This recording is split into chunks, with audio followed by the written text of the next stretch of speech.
All right, so we are here joined by Bill Winn, one of our favorite guys in the digital space here in San Diego. And I know Bill through the American Marketing Association. We've done several events together, and he's a big fan of coffee, he says. So being Monday morning, I'm sure that coffee was on the mind of lots of us today. Really good Yeah, to I've have. already overdone it. So that's it for the day. I'm not allowing myself anymore. Well, really glad that you could join us for this live event. And we'll see how this goes because, there's so many things to know about digital media. There's so many new things, and we don't even know what's new today yet. So the day will tell. And for those of you who are on this live webinar, we want to take your questions. We do have some already prepared. And I want to kind of start off by sharing a little bit about how we got here and a little bit about the experience of being in social media and mobile marketing so we can kind of get on the same page. I'm going to share my screen and we're going to look at a short presentation here. And we're going to kind of start out by giving an experience of what's it like to be in the classroom here. So for those of you who have been at National University, maybe some of you have taken a class there, we do offer some classes and a specialization in mobile marketing and social media. And in those classes, we've been using Zoom. So here's just an example of what that Zoom experience looks like here, much like you're seeing today. And then we've got some internal learning tools such as interactive experiences. And just recently, the U.S. News and World Report came out with majors in social media and how it's really important for skills. I wrote a book with 3 other authors about mobile marketing, and that's one of the titles used in the courses. And it's taught by real business people. There's 5 courses. And here's an example of going on LinkedIn and finding out what types of jobs there are for mobile marketers. And then I did a quick summary of what types of things you can learn from social media. And we'll talk about a number of these today, especially Facebook. And I start out with just an example of if you're trying to figure a way to gamify your audience, this Pokemon idea from the Muncie Animal Shelter is a good example of a case. So if you are a nonprofit like an animal shelter, you could use the mobile app Pokemon Go and really energize your audience to not only collect Pokemons, but also you can improve your visibility. And so I want to just end by showing a slide here. This is from eMarketer. I got it this week, and basically it's about the ROI. Senior marketers were asked worldwide just a couple of months ago, what are the ways that you can measure your ROI?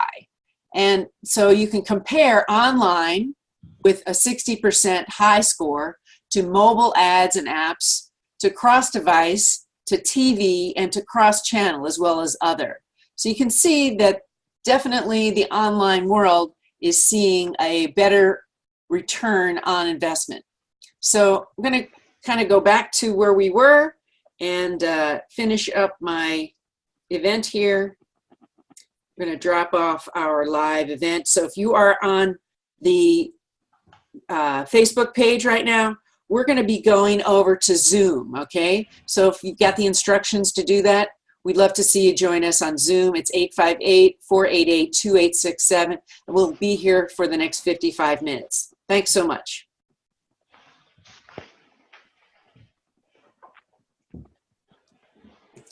Okay, so what I want to focus on, Bill, is your background in digital marketing.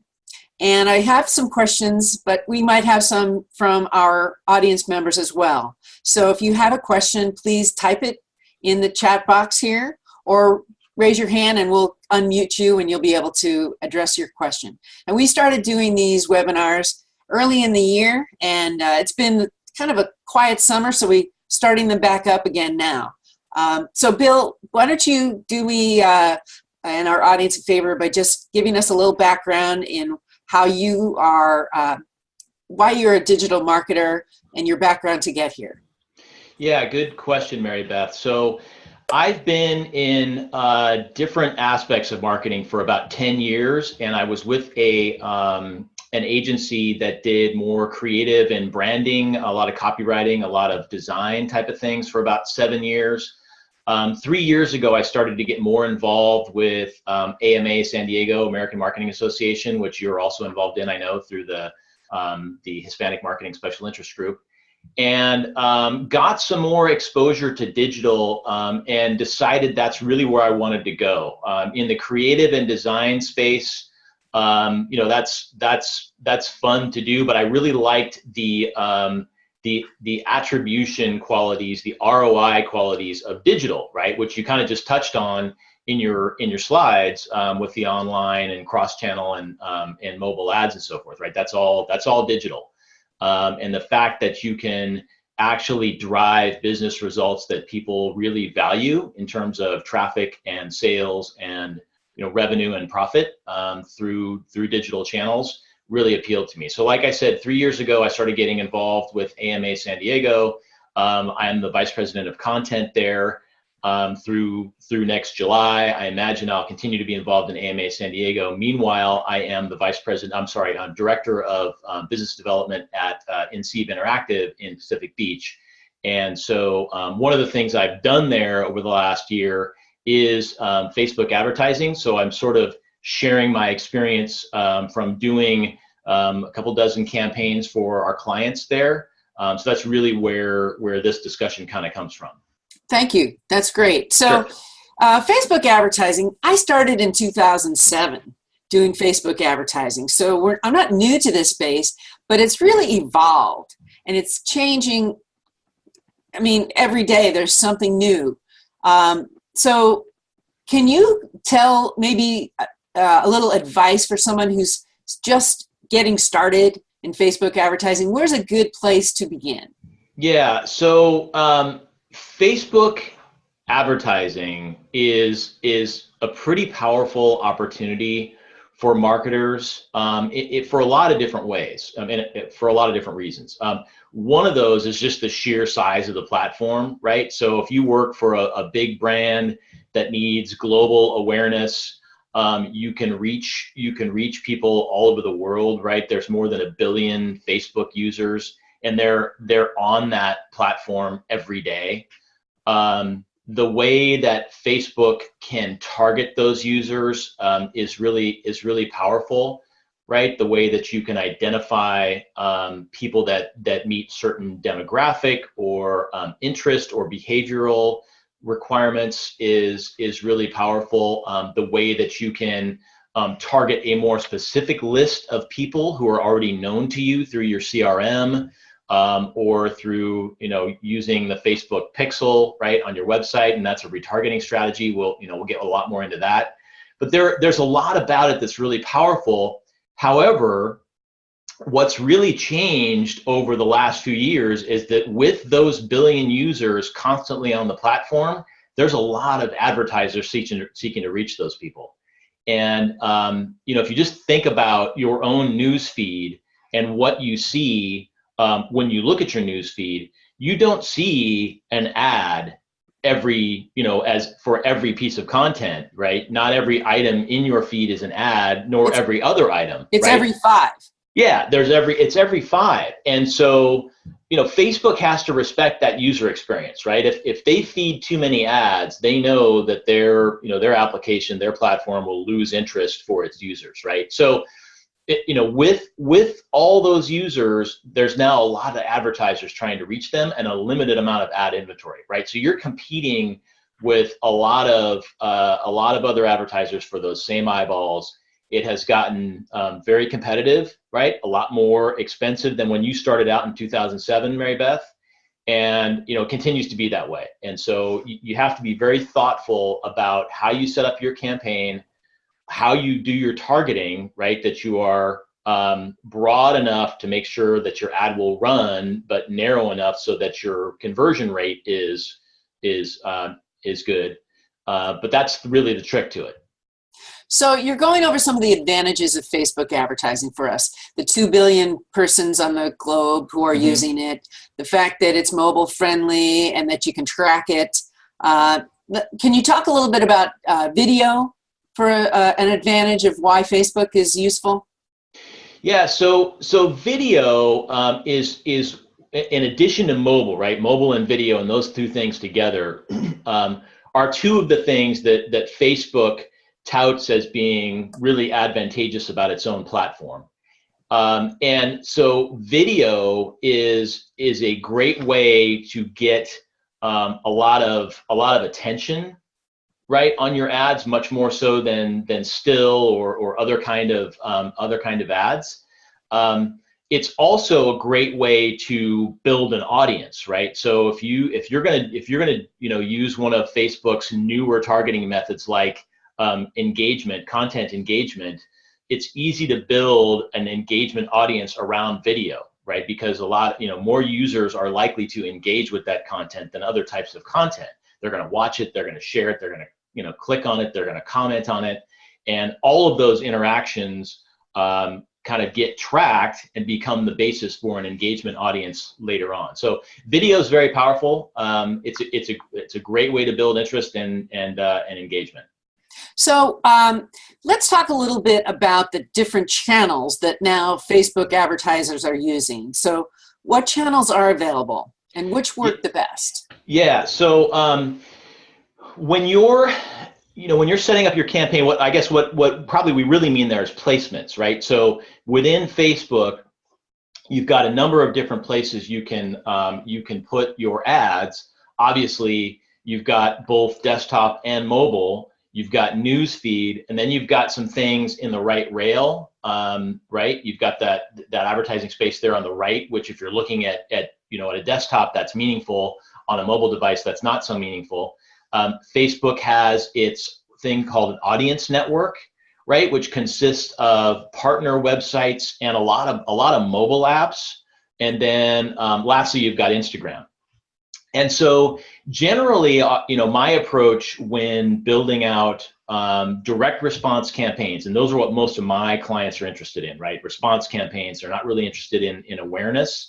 They are not of a scale where that makes sense for them. What we focus on really is that news feed. And so, we generally don't take advantage of the right rail. We don't take advantage of the audience network, right? Even though Facebook is pretty active at trying to promote that, simply because we don't trust that our ads will look right in a mobile app, right? I mean, the point of the ads that we are posting for our clients is that visual imagery, right? When condensed down into a mobile app, we're just not, we're not believing that that's going to look right and is going to generate any kind of conversion rate that we can live with. Instagram, we do for some clients, right? It depends a lot on their product. Generally, it's not a good fit for a service company unless, like, let's say they're an outdoor company, right? Let's say they do, guided river tours or something like that, right? Well, so that's a very visual thing. That's going to look really good on Instagram. You're going to find an audience for that there, right? But if they do tax relief and accounting, chances are that's not an Instagram ad. Similarly, if it's a product where they've got really good creative, really high quality visuals, it's really interesting. We might find an audience there, just like we might on Pinterest, for example, right? That's another great. It's not even really a social media channel, right? It's more of a visual search engine. So we will take advantage of Instagram for certain campaigns, but generally we're focused on that news feed. That's where our attention's focused. Okay, so thank you for that. That's really good. I want to mention that if you're on this call, feel free to write your question in the chat or break in and ask us. We'll be happy to respond to it. So, Bill, what's it like to advertise on the platform today? What's changed? What's new about Facebook? Yeah, I mean, in my opinion, and Facebook is they're tweaking things all the time, right? Like in the last year, they have consolidated their advertising objectives, right? They used to have 13, I think they have 9 now. There was a lot of overlap in there. There was 2 different ways to get it conversion optimization. Now there's only one, and so they've simplified that. For example, like I mentioned earlier, they've got this new content engagement targeting, which is a fairly new thing. So they're tweaking it all the time. Just in the last 6 months, they have made Ads Manager look a lot more like Power Editor, right? So the two used to look kind of different, and now they're really quite similar. And so they both have their uses, but the experience of using Ads Manager is not so different from Power Editor anymore. But like I said, I think the big change is the sheer volume of advertisers and the competition for ad inventory, the thoughtfulness that you have to apply to your targeting, your bidding, your budget, all those things. It really helps to know how to use the platform to take advantage of the bidding and the auction and how that works. And probably the auction is the next thing we should talk about, right? Okay, so do you want to share your screen and maybe give us maybe an example of what that looks like? Or do you want me to share my screen? I can do that. No, I can do it. When you what is it you'd like to see, Mary Beth? Let me make sure. Just kind of like go into the very basics of what the bidding looks like and how to kind of structure something. Yeah, sure. Okay, so what I will say before I go to screen share, what I'll say about bidding is that Facebook is conducting an auction in real time all the time, right? It happens lightning fast, and they're trying to find the right ad to show in that one of every 5 pieces of content for that user at that time. And so there's a lot more to it than just the amount you're willing to bid, right? The other 2 components Facebook looks at are number 1, the likely relevance to that user, and number 2, the likelihood that that user will take the action that you're valuing, right? So when you tell Facebook, I want a clicks campaign, they're going to show that ad to people who are likely to click on it, not necessarily people who are likely to convert once they get to your website, right? So that's kind of how the auction works, and like in any given auction, for any given space, you might have the highest bid, but if Facebook is not going to recognize any revenue by showing your ad, they're not going to show it in favor of somebody who's got an ad that's much more likely to result in something that Facebook can earn some revenue from. So let me get this straight. So you're saying that they'll put something up that's good for Facebook, but in your opinion, it might not always be good for the customer who's spending the money because they're not going to track it back to the purchase. Well, the customer, when you say the customer, it's not the user, it's the advertiser, right? So yeah, but it has to do also with the user experience, right? So it's not just Facebook acting in its own self-interest, which as a for-profit enterprise, you can't fault them for doing, but certainly they're looking for that sweet spot where they can satisfy both the advertiser and the user, is how I would put it. Okay. All right, good. So again, we'd love to hear the questions if you're in the audience, but this will be recorded and you can go back and listen to it as well.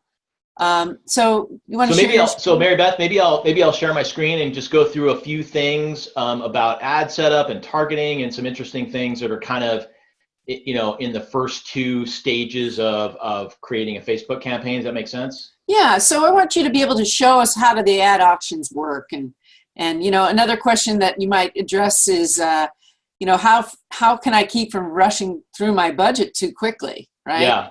Yeah. All right. So let me see if I can share my screen. Okay. We'll go here.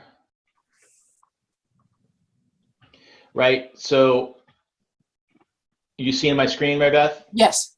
Okay. Excellent. So under ad creation, right, the three stages in which you create a Facebook ad are, you've got the campaign level, which is the highest level, you've got the ad set level, and then you've got the individual ad where your creative and your links actually go.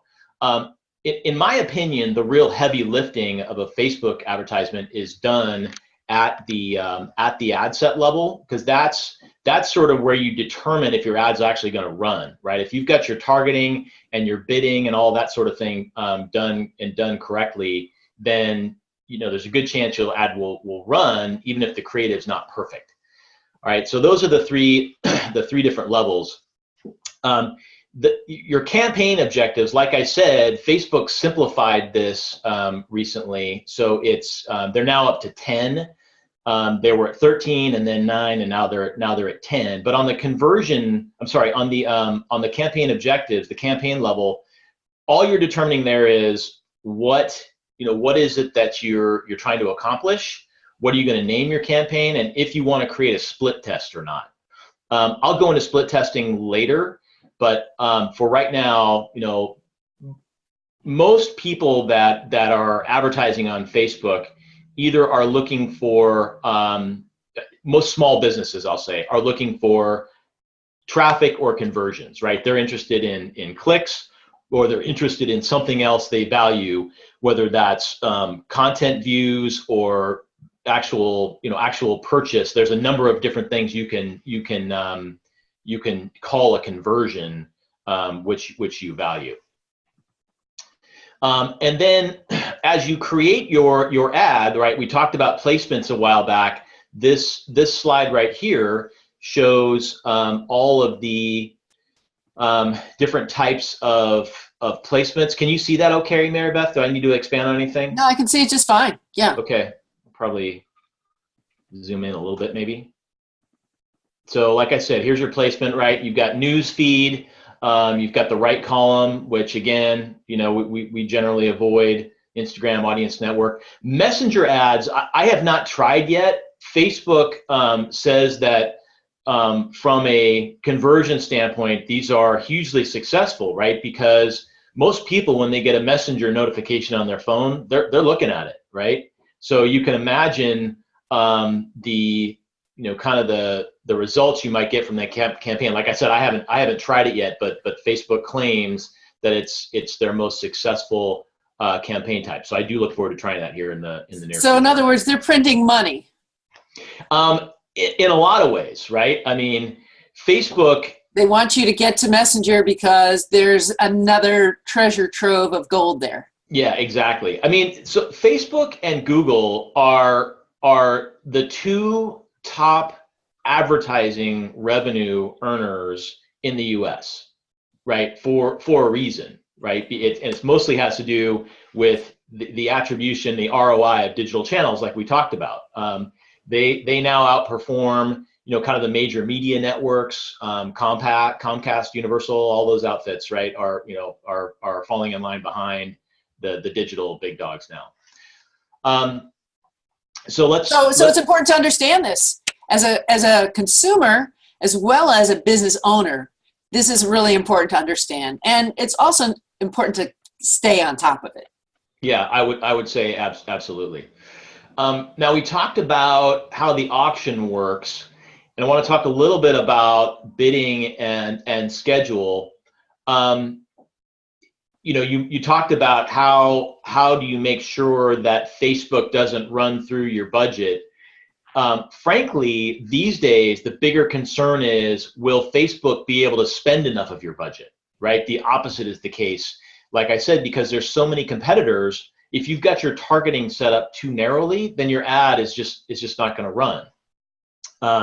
And plus, if there's other people willing to pay a lot more for the same user's attention, all other things being equal, again, that's another reason that your campaign might not be able to spend through your budget. And we've seen quite a bit of that, campaigns where we thought we had a good business case, and we were targeting conversions and just had a hard time getting the traffic, especially early on. So a couple of things I want to show. So in this case, I've got it this is a follow-on from the campaign objective slide I showed 2 slides ago, where the focus is on conversions, and I've got a list of conversions coming up, so we can talk more about those. The conversion window here is interesting, right? So I've got this at 7 days click. You know, the shorter you have that window, and you go from 7 days down to 1 day, or I think up to 30, the shorter you have that window, the more assured you are that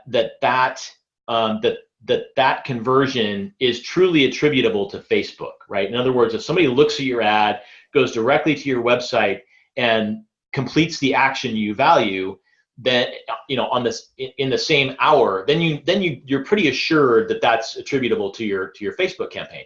7 days gets a lot fudgier, right? However, if you're running a conversion campaign and you want to make sure it runs, the longer window gives Facebook more data to optimize around, right? Exactly. It gives you a greater likelihood that your ads will actually run. You get the impressions that you're looking for. Does that make sense? Yes, absolutely. Yeah. So even though a shorter conversion window is more trustworthy, you know, if you want your ads to run, then you have to do it in some cases at a longer window than you desire.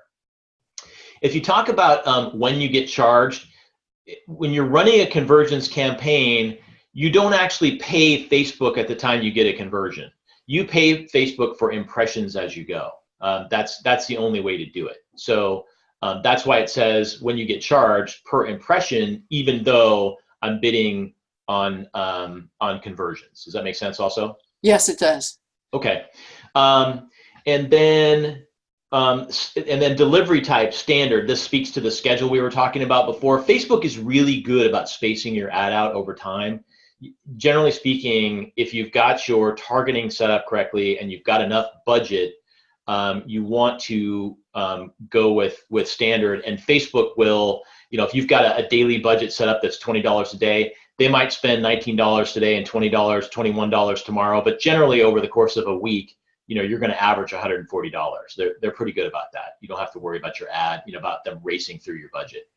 The one other thing I will say is, just like, you know, if you're running a conversions campaign and you want, and you've got that 7-day click spigot open, sometimes you have to set your budget higher than you really want to spend at the beginning of the campaign just to get it running, and then you can dial it down, right? So if I really don't want to spend more than $20 a day, I might still have to start my campaign at $50 a day or $100 a day for the first couple to get Facebook enough data to continue showing my ads over time. So this requires you to be paying attention, right? So yeah. if you're not paying attention, you are going to run through that. You could run through $40 or, you know, $45 a day, and you might get your budget used up. You might run out of budget and have lots of days left in the month. Or again, what's more likely to happen, I think, is that let's say you wanted to spend 20, you told Facebook you were willing to spend 100. You might have to say you were willing to spend 100 to get the 20 spent, right? Yeah. So just because you're saying you're willing to spend 100 doesn't mean you will. And the same goes for Google AdWords as well. So this is not unusual. You know, it's the same process, correct? Correct. Yeah. Limited inventory means you have to make some compromises, and sometimes you have to.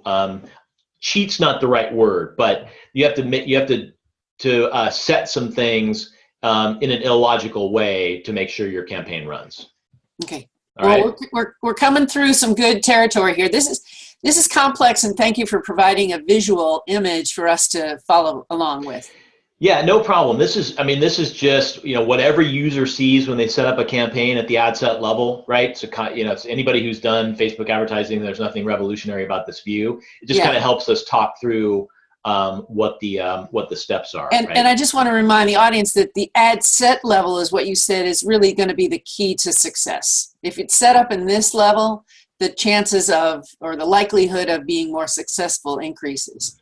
Yeah, like I said, you know, you do have to have the right creative, But in my opinion, where the rubber meets the road in Facebook advertising is the ad set. It's the targeting, it's the bidding, it's the schedule, it's the budget. It's those things that kind of ensure your audience is going to be found. Okay. All right. Okay. So what else do we need to know? So I want to talk a little bit more about conversions. Conversions are kind of a tricky thing. Like when people started bidding on Facebook or started advertising on Facebook, they sort of thought of it on par with like you just mentioned, AdWords, right? Where it's called PPC for a reason, right? That's pay per click. And that was what people initially valued. They wanted that traffic, trusting that when the traffic got to the landing page, that the user would convert. And so conversions is a little more targeted, and excuse me, Facebook, focuses that their algorithm can focus in on people, like we said earlier, who are more likely to take the action you value, right? So if you're bidding on clicks, for all you know, Facebook is just showing your ad to people with really fat thumbs, right? Who tend to click on anything without doing anything once they get there. And so if you're bidding on conversions, on the other hand, and again, it depends on the type of conversion, most people view purchase or lead as that conversion they really value. Facebook is trying to target its algorithm to find the people that will do the thing that you value. However, the tricky thing about conversions is that in order for Facebook's algorithm to work right, you have to have at least 25 to 50 conversions per week for conversions to be a viable bidding strategy, okay? A lot of businesses, especially smaller businesses with a high price tag for their product or service, are going to have trouble getting to that 25 to 50 conversion level, right? And Mary Beth, does that make sense? Can you envision Sure, that? because not everything's going to convert. It might be you convert 1 out of 100. That's a lot of clicks to get there. Yeah. Like let's say you've got somebody and they're a business coach, right? They coach CEOs and executives. They do intensive one-on-one training that costs $10,000 over 2 weeks. It's not likelihood that business is going to have 25 to 50 purchase conversions in a week, right? So they've got to find a conversion that makes more sense. And the nice thing is that Facebook has set up what are called event codes that work at various points of the funnel, right? So if you've got a purchase conversion where there's just no way to get to 25 to 50, and Facebook says that frankly more than that is more effective, then you've got to find something a little further up the funnel where you can get to that to a number like that, right? Okay. So let's talk about real quickly. Let's talk about the Facebook pixel, right? And then I'll get you into some event code information that's relevant to that discussion. Is that okay? Yeah, I love talking about the pixel. It's a really big point. Everybody's talking about it because once you've put the pixel on your page, everybody who goes to that page is then tagged. Right. It's basically a cookie. Yeah, it's exactly what it is. Yeah, and it really doesn't make a lot of sense to run Facebook ads without having the pixel on your website. When we've got a new client that comes to us and says, I want to run Facebook ads, the first thing we do is we send them their pixel code to load on their own website, right? And it's something a developer should do unless it's an e-commerce business like that's running Shopify or something like that, where all you have to do is take their pixel identification number, and then Shopify will add it to every page. If you actually have to add it to the head of the website, that's something a developer should probably do. So show us your pixel page here. I see you've got it there. There we go. Yeah, so here's what pixel code looks like, right? So this goes in the head of the website, goes on every page. Like I mentioned, there's down here, I don't know, can you see my cursor right now? You can, yes. Yeah, so that says ID equals, right? That's a business's unique pixel identifier. And like I said, if you're using Shopify or a similar e-commerce site, that's the number that just goes in kind of a field, and then Shopify will load that on every page for you. But this is what, what a pixel code looks like, and it fires whenever a Facebook user is, number one, logged into Facebook, right? They have to be logged into Facebook in order for this to work. And number two, whenever they visit your, your website, this is what fires. Fortunately, Facebook users generally don't log out, right? Once they're on their phone or if they're on their laptop, they're logged into Facebook whether or not the application happens to be open, right? So that's what a pixel looks like. The next step in a pixel is, okay, so I've got this, the standard pixel is page view, right? And it fires, like we said, whenever somebody goes in your website. But the next level down are what are called event codes. And you use event codes to define conversions. And so Facebook has a series of different kinds of conversions that are standard, and then you've also got custom conversions. So contrary, like it's sort of counterintuitive, but standard conversions are actually more powerful, right? Because they can return dynamic values to Facebook, right? So if a user actually purchases something from an e-commerce site, the event code will trigger and tell Facebook what product was bought and how much, what the revenue was, right? What the purchase value was. This only works if you have loaded your product catalog into Facebook and it can compare the product ID to what's in Facebook. But the point being, standard conversions are very powerful. The trick is you have to have access to website code to load them, right? So if you have a developer adding your pixel code, chances are they can also handle this. If you do not have that level of support, then you can use custom conversions, which all you're saying is that for each time a user visits a page with a certain URL, whether you are identifying the specific page or you're just using keywords, that conversion will fire, but it can only return fixed values, right? You're telling Facebook, hey, whenever this happens, I value this at $100. It can't. There's no intelligence built in to say what different values for different actions. Okay, and there's also a limit. I think it's a number 20 per account in terms of the number of custom conversions you have, which is sufficient for most users. So is this like a UTM? No, I wouldn't say that. I would not say that. Okay. This is what a custom conversion the screen looks like in Facebook. Okay. Right. So if you were going to create a custom conversion, you would use this screen. It says include traffic that meets the following condition. URL contains keywords. And so where people typically use this is a page that's like a thank you page or an order confirmation page, right? Where you can see the product purchased or you can see that a transaction occurred. And so this once any visitor visits this page, the conversion occurred and your website will feed this data back to Facebook. Okay, good. All right. Great. So that's what that looks like. Well, this is really helpful. Yeah. Yeah. And then your standard conversions, this is the list. And view content is actually the one that I want to focus on here. As you can imagine, these represent various points in your funnel, right? View content is kind of, it's not the same thing as necessarily as landing on a landing page, right? Usually what people will do is, their landing page is a category page. On that category page are products, and each product page has the view content event code loaded on it, right? So anytime a user actually goes to the trouble to look at a product, that triggers the view content page. The view content conversion, and so that is something that you can actually bid on, right? And so instead of the purchase, we've got to place a little further up the funnel where we can probably get to that 25 to 50 conversions if we can't get there from purchase. Same goes for initiate checkout, right? If somebody initiates checkout, but I have a certain number of people dropping off at that point and not completing the transaction, I may have 25 to 50 of those I can optimize around. So why wouldn't you just go ahead and say generate lead?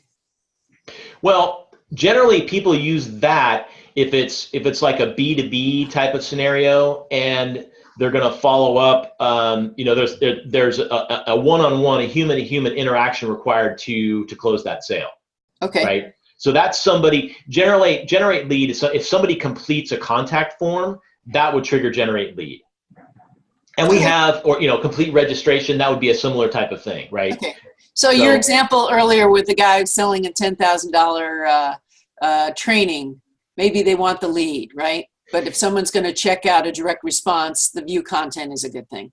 Yeah, exactly. But it might be, again, like for that scenario you just mentioned, even generate lead might not be enough conversions to get to the number you need to run a conversions campaign. Right? Okay. View content for that particular advertiser, view content might make more sense. Okay. You just got to find enough pages where you'll get enough views that makes sense. Okay. So what can get you to 25 to 50 a day is really what you want. A week, 25 to 50 a week. Okay, 25 to 50 a week. Okay.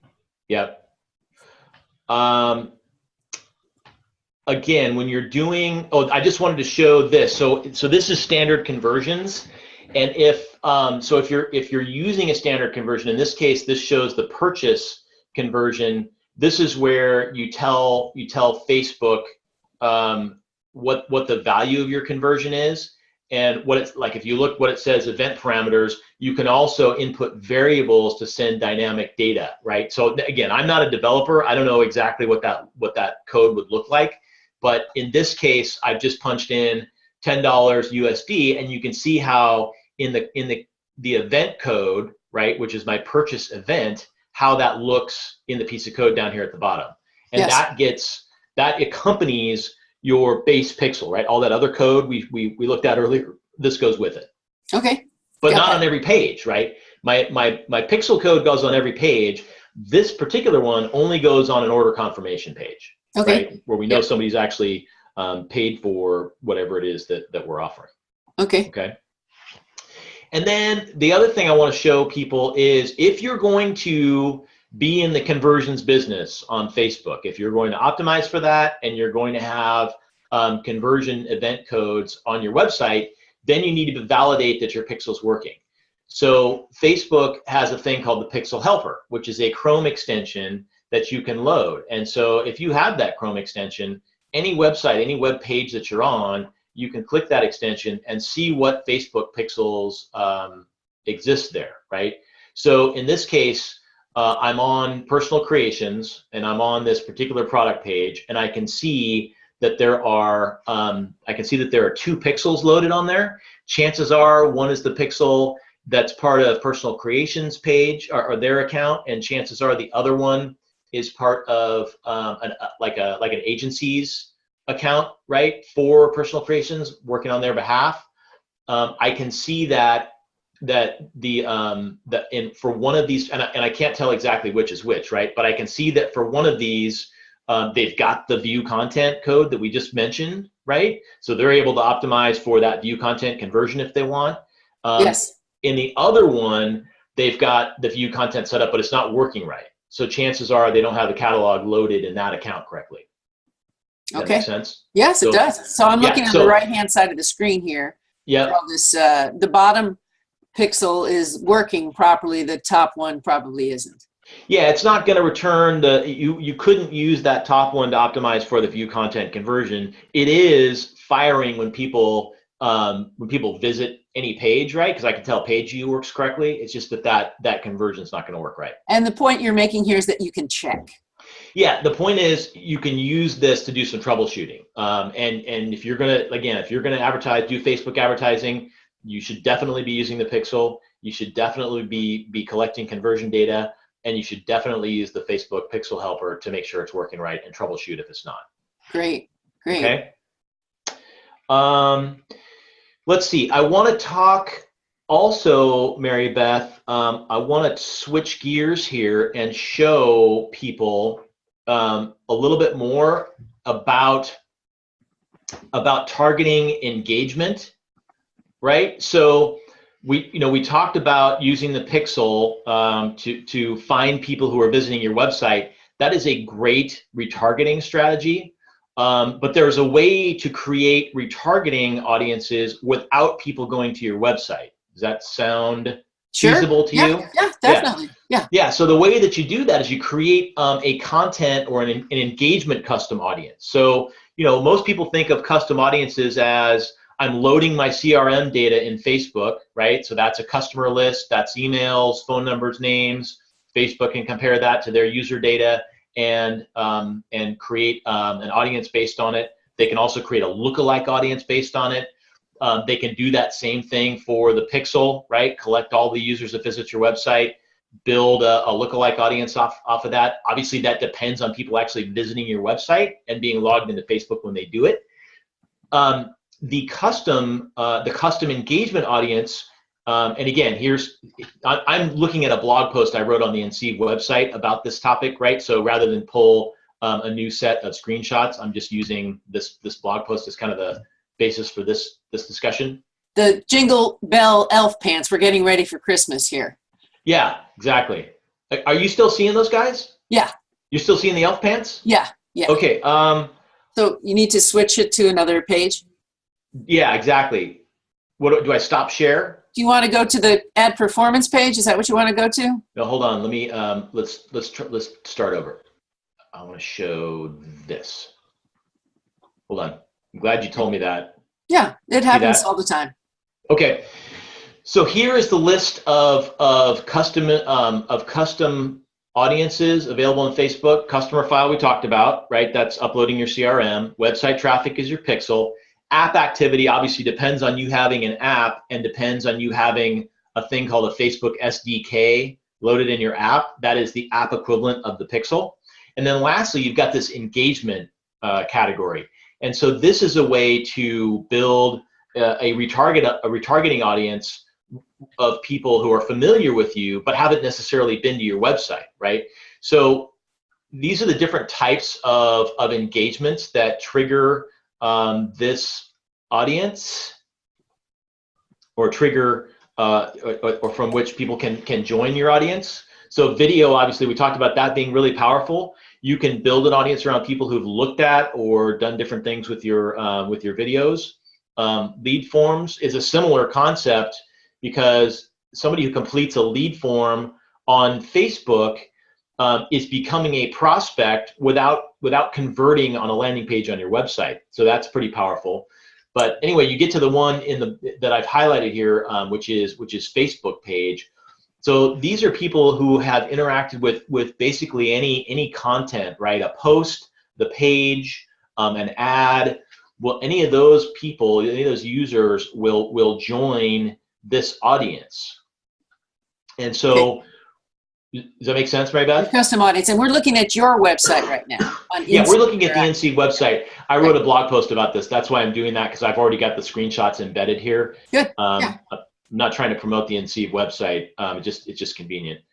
So yeah, if you look at this page, I've got redacted in here who the actual client was, but generally with each of these types of engagements, Facebook can look back up to a year, right? So anybody who's engaged with your page up to a year can join this audience.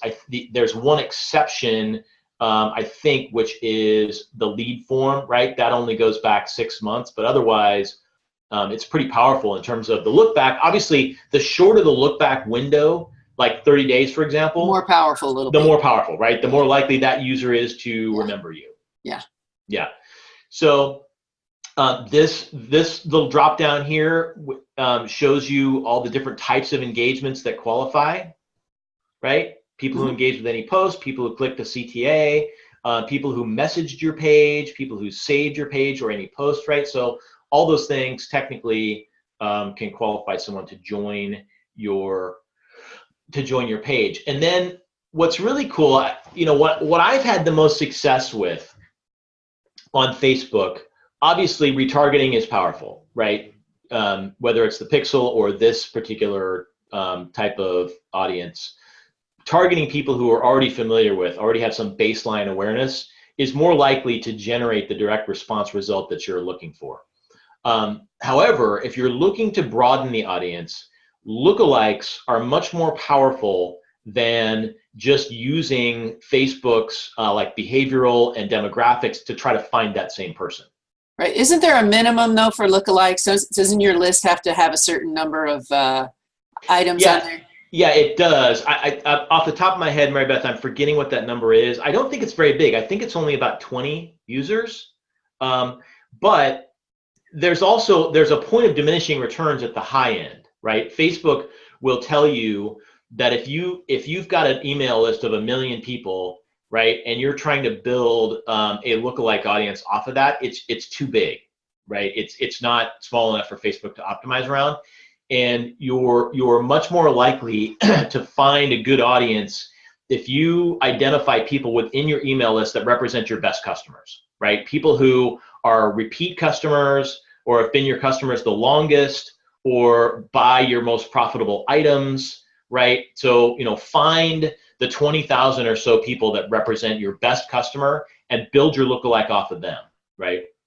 And the way that Facebook builds lookalikes is in 1% of their US user base increments, right? So your first interval is 2.1 million people, right? Next interval is 4.2 million people, and obviously the smaller that audience, the closer it's likely to be to a good target, right? The broader it gets, then the less likely it is to result in kind of high conversion rates. So how much would somebody pay to get retargeted versus a lookalike? Is it a lot less or a lot more? What is that? What's the ratio there? Yeah, it's going to. I couldn't give you a ratio, Mary Beth, but it depends. It's going to depend on the campaign, frankly.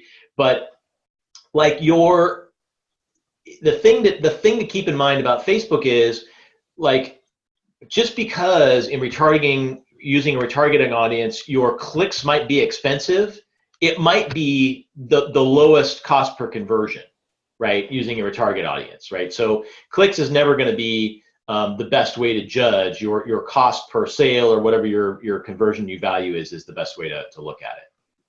Okay. Okay. So can you walk us through maybe an example of what a company you work with that without naming their names? Can you kind of give us a here's a best practice, or here's a summary? I can actually, something that might be fun to do is, so if I stop share here and then hold on here. This might be a little hard to see.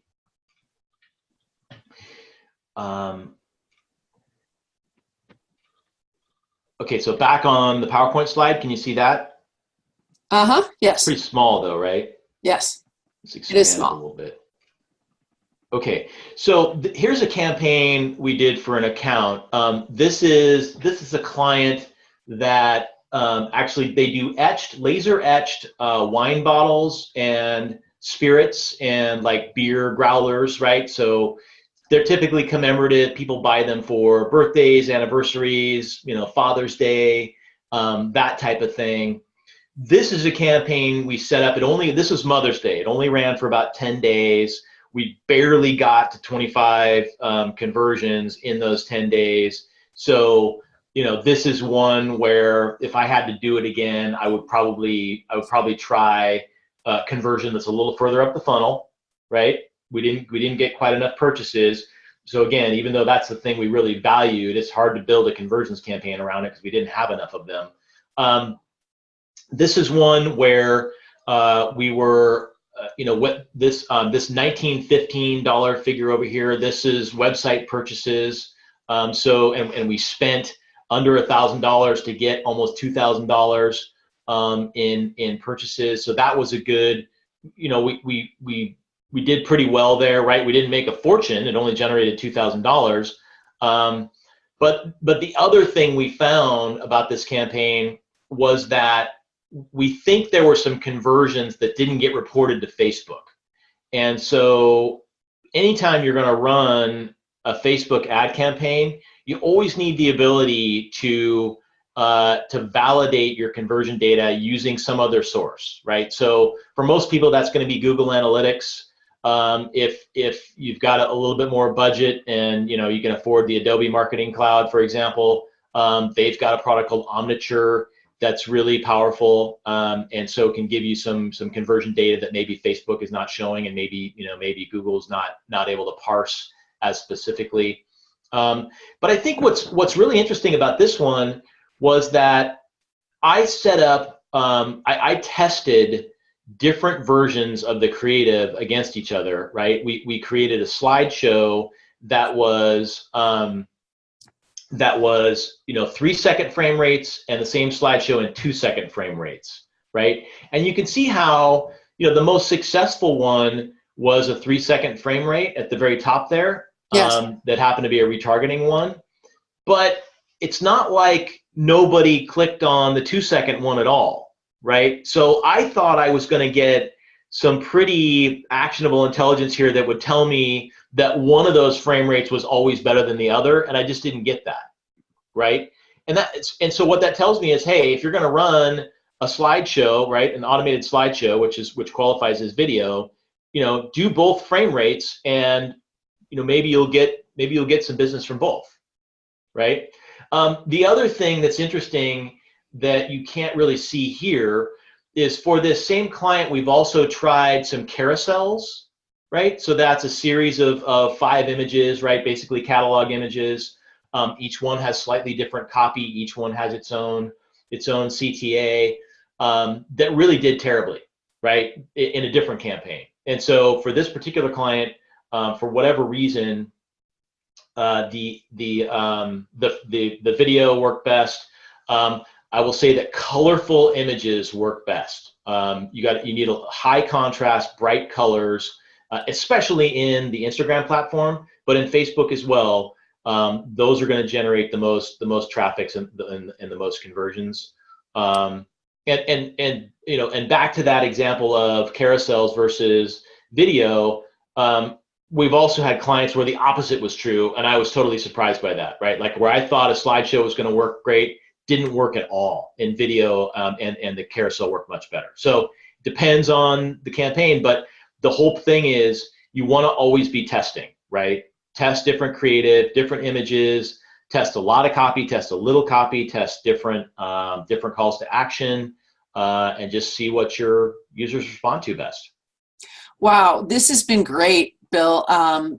I really have learned a lot from this example, as well as from some of the other suggestions that you've made.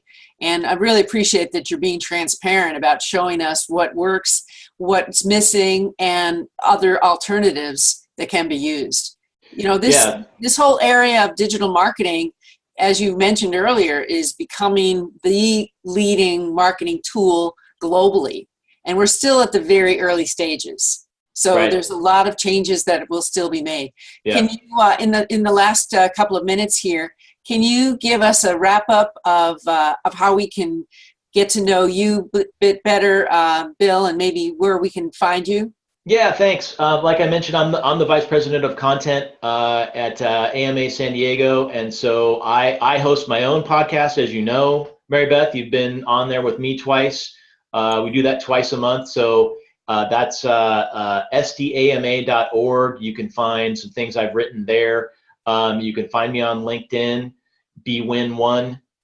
And then you can also find me on Twitter at BillWinnSD, BillWinnsD. So it'd be great to link up with some folks on Twitter. So give us just a kind of a rundown of where you think things are going in the future, and just kind of where do you see digital marketing in the next year or so? Yeah, well, I mean, I work at a digital agency where we place a really high value on organic SEO, and so paid media we think is powerful, right? And we do that for clients that want to do it. But I think that the value of paying attention to the domain equity and authority of your website never goes out of style.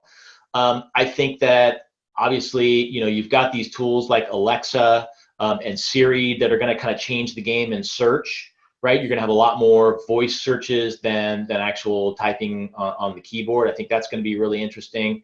I think that virtual reality is going to be really interesting. The way that Facebook will be able to let you envision how how someone's product might look in your home, for example, right? Or how you might look dining at a restaurant or experiencing a tour somewhere.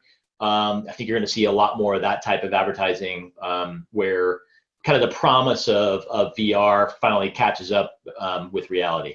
So people want the experience more than ever, and they'll get it because yeah, they can now use voice and they can use AR and all of the other. I think so. Yeah. It'll be well, thank you so much, Bill, for giving us some really great insights. And we can find you at Bill Winn SD on Twitter. That's correct. So we're looking forward to having this conversation again and seeing where things will line up. Thanks again for being here. My pleasure. Thanks for having me. Okay.